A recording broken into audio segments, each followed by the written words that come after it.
Ladies and gentlemen, just before we get started, I want to say thank you all so much for 700 subscribers. I'm thinking I'm probably going to do some big giveaways when I get to 1,000, maybe some raid related giveaways, or even maybe some Steam keys for games and whatnot. So make sure that you go ahead and hit the subscribe button if you want to be a part of that. In today's video, I'm going to be bringing you a bit of a interesting topic here. So this is going to be in regards to the Classic Arena Takedown event that we have going on right now, which is actually going to give us pretty good rewards, in my opinion, as far as the arena tournaments go. So we're getting 100 energy. We get a what is this, a mortal shard or something like that it's called. We get some of the currency here, which basically equates to about 4 of the smallest soul coins, so nothing too crazy. We get some of the event points that's going on for the Snowtide event, as well as basically half a primal shard from this event alone. I do actually think that is a pretty good value. You can get some good stuff in here with those Snowtide event coins too, all the way up to Tormund. The catch with this, of course, though, is that you have to use champions from the Shadowkin faction only. So as you have probably figured out from the thumbnail, that's what we're going to be doing. I'm going to go through the champions here real quick. I'm going to show you some alternatives, and then I'm going to walk you through some fights in the arena. I don't know if I'll win all of them. I'm recording live, so we'll see how it goes. First up is going to be, this is a free-to-play friendly team, by the way. So this is Lady Mikage. She is actually a permanent fusion that you can find by coming over here and then fusions, and then she'll be one of the ones that pops up here. And you might say, oh, well, you need legendaries to fuse her or those sorts of things. Well, at the end of the day, you can get the epics that go into her. You might get lucky, pull the legendaries. You know, you're trying to beat some hard content in the game, like late game arena, and you're using a champion like this. You know, it's going to be something that takes a little bit of work for sure. So these are going to be her stats. Very, very decent stats, actually, I think.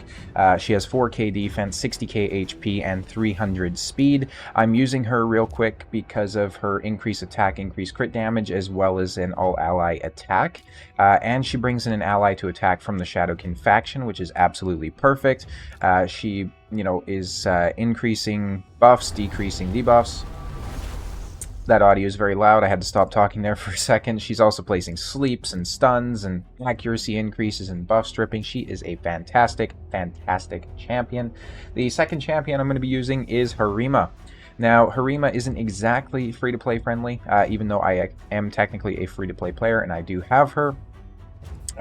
She has been on multiple 10 times events and everything like that as well. I could be wrong, but I think she might have actually been a guaranteed champion at one point too. I probably am wrong about that. It feels weird that they'd guarantee her, but these are her stats, essentially 5,800 defense, 240 speed, 235 crit damage with a ignore defense here, as well as the crit rate increase on that. And she has 2 pieces of reaction.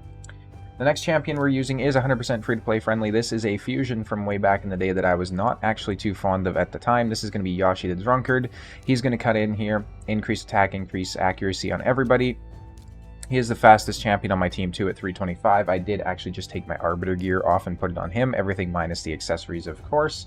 And the last champion that I'm going to be using actually is going to be down here, which is Taragi the Frog. This guy is basically just coming in for his ally protection and shields, nothing apart from that. So obviously 3 out of 4 of those champions are very, very free-to-play friendly. If you don't have a Harima, alternative options for nukers could be somebody like a Ninja. You got Harima, of course. Jintoro can do it. Genshin. I've seen Karato putting up some good numbers. You could bring Nogorio. You could bring Genbo, obviously, is a great champion, right? I think Genbo was somebody that we received recently for free, wasn't he? I don't know for sure, actually, but you could bring Genbo, of course. We do have alternatives for Taragi as well in the way of Kanuichi, who I know is a free champion for sure. For damage dealers, Eurojin is actually capable of doing a bit of damage as well. Nothing too crazy, but you have a lot of options here, right? So definitely something that can be done by pretty much anybody in the game. Obviously, I do have some crazy gear on these champions, so just consider that and scale appropriately. We could go up against a team like this, actually, see what we got. They do have a Demon Spawn champion, which is a good matchup for Harima, of course. She's probably going to be faster. Oh, she's not. Interesting. And we have 2 Stone Skin champions, which is odd. We'll go ahead and try to take out the Demon spawn there. I forgot his name. Heffrak. There we go. Alright, here comes the big nuke. Oh, he's set up to do his A1. Interesting. Interesting. We'll go ahead and try to nuke down the Arbiter here. There we go. And we get the AoE because of that. So Heffrak didn't even get to use his passive there since, you know, he was dead before he could really do anything. Now this attacks all enemies. Alright, and let's go ahead and basically just come in here, try to stun and turn meter decrease the Arbiter again. We'll do the AoE. There we go. That team is dead. Moving on to the next one. There is some interesting teams here, that's for sure. Let's go ahead and take on another speed team. Why not? I'm probably going to be faster than the Arbiter. Yeah, way faster. Yeesh. Alright, well, we got the True Fear out there on 3 of them. Let's go ahead and take out the Arbiter, hopefully. Almost. Almost. There we go. True Fear procs. We'll get her down with the A2. That way I can get the free provokes out there. And then I can just come back around to the AoE nuke next round as well. Getting some more True Fear proccing as well. So Rhonda's down.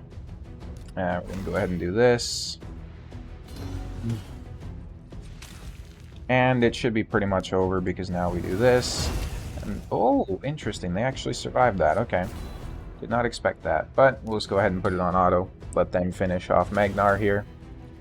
There we go. So you can see the ally attack on the A1 from Mikage coming in pretty handy there because she pulled in Harima with her, which helped us take it down. Let's take on a team like this. I do apologize for the weak-looking teams here on the defense, but unfortunately I can't do much about that. It looks like nobody decided to put their strong teams in for now. Let's go ahead and take out Ursala, just because I don't...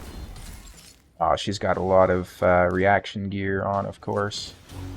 There we go. Hopefully get some provokes. There we go. The 2 champions I was worried about actually using their skills. We provoked them both. That's awesome. Go ahead and bring in some heals here. Bring in some HP burns as well if we can. He got resisted even though he has increased accuracy on. That's wild.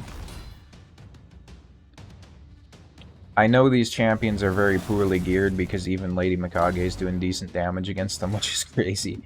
The only real weakness of this team, or the real thing that could be improved, is, of course, we don't have like an increase defense. Let's go ahead and do this probably.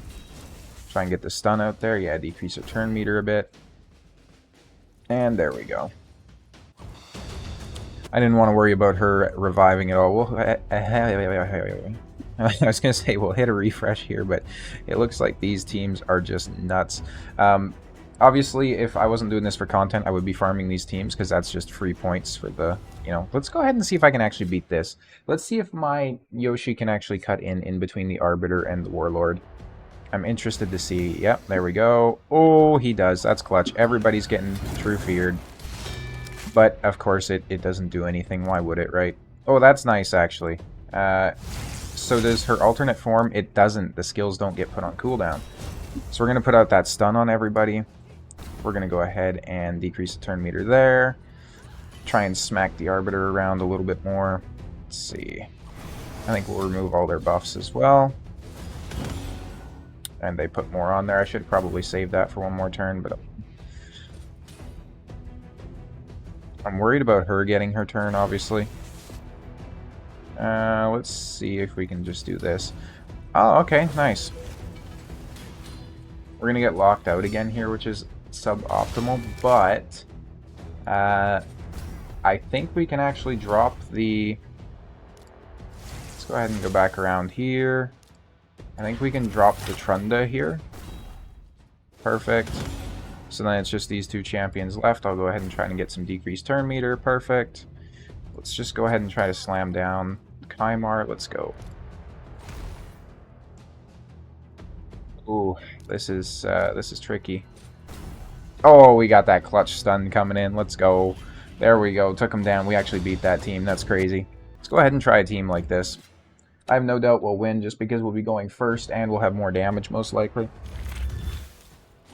And they don't even have stone skin on their champions. That's crazy.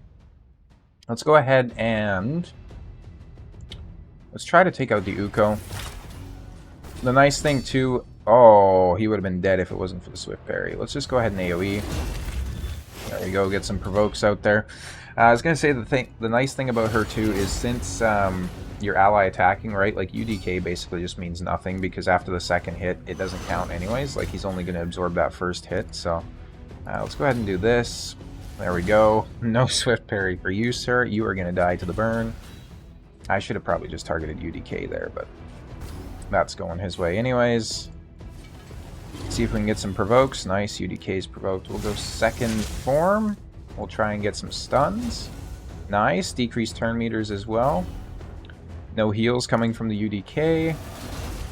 I'll put this on auto, let them finish their thing. If you guys are enjoying this video, definitely let me know down in the comments. I would also be very curious to hear who you guys are actually using as your team for this particular tournament. Stuff like this is very, very fun. I like when Raid bring in like the specific champion or specific faction requirements. It's a lot of fun to try and see what kind of synergies you can come up with, right? In my opinion, at least, of course. I know some people aren't too hot on it, but at the end of the day, there's going to be people complain about pretty much everything Plarium does one way or the other, right? So I think Plarium just has to choose what they're going to do and just go from there and not really worry about what everybody says. That being said, the game is in a pretty shoddy spot right now with, you know, the addition of Primal Shards and how expensive they are and all that sort of stuff. But, you know, it is what it is. They do have a Warlord as well, which can definitely be intimidating for some people, so...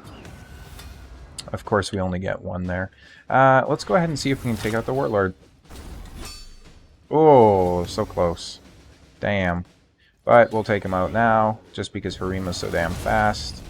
There we go. Put it on auto. This is definitely going to be the last fight. I would like to thank you guys all so much for watching. Hope everybody has a Merry Christmas coming up, or Happy Holidays if you don't celebrate Christmas, and I'll see you guys in the next video.